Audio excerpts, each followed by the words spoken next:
Assalamualaikum warahmatullahi wabarakatuh.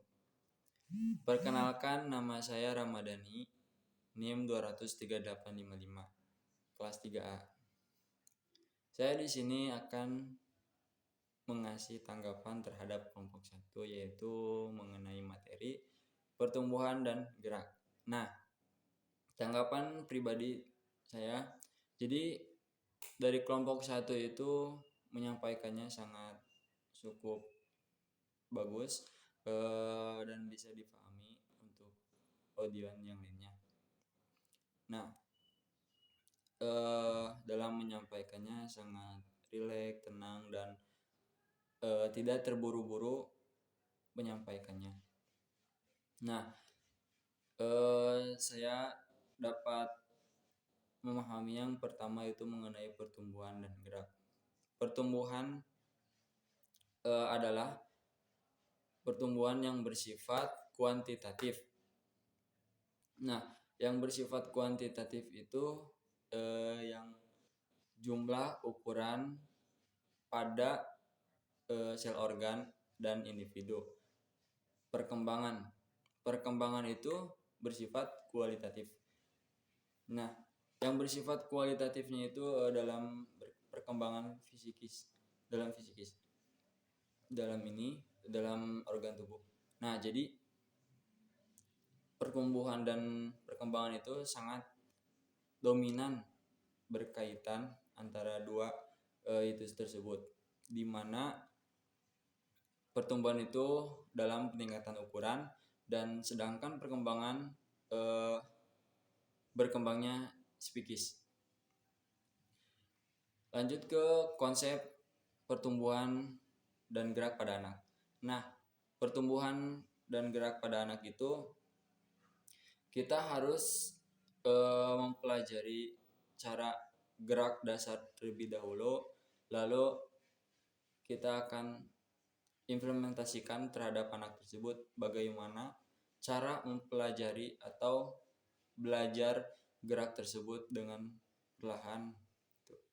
Nah, setelah belajar, kita terus-menerus si anak itu mengikuti gerakan kita dalam gerak pada yang akan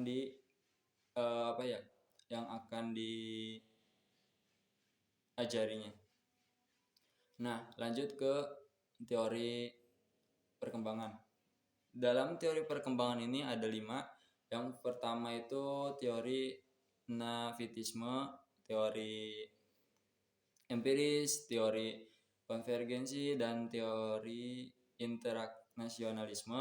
Yang terakhir teori psikodinamika. Nah, 5 materi ini sangat kayak sangkut paut yang baik gitu ya, dimana menjelaskan inti-inti dari teori ini. Teori nafisme itu perkembangan alami dalam faktor-faktor tersebut atau keturunan sejak lahir.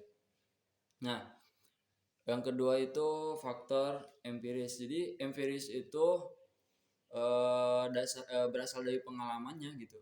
Dan yang ketiga itu faktor teori konvergensi. Nah, dalam teori konvergensi itu yaitu perkembangan individu tidak hanya internal saja gitu ya.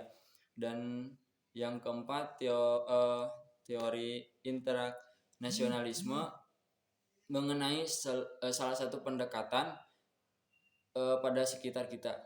Contoh gitu ya, kita ngambil contoh dari gotong royong, di mana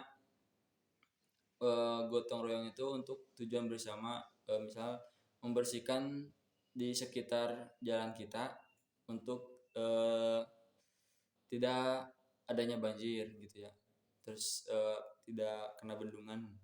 Yang terakhir teori psikodinamika. Psikodinamika itu perilaku kepribadian dalam arti dinamika itu energi. Nah, kata dinamika ini peningkatan ya, kayak dinamika itu tingkat gini nih, gini gini, seperti ini yang rendah nanti ke atas gini gini, nah kayak gitu. Dan penyampaian untuk saat ini segitu saja ya. Dalam sesi pertanyaan dan jawab sangat bagus dalam kelompok satu. Saya apresiasi. Terima kasih. Wabillahi taufiq hidayah. Wassalamualaikum warahmatullahi wabarakatuh.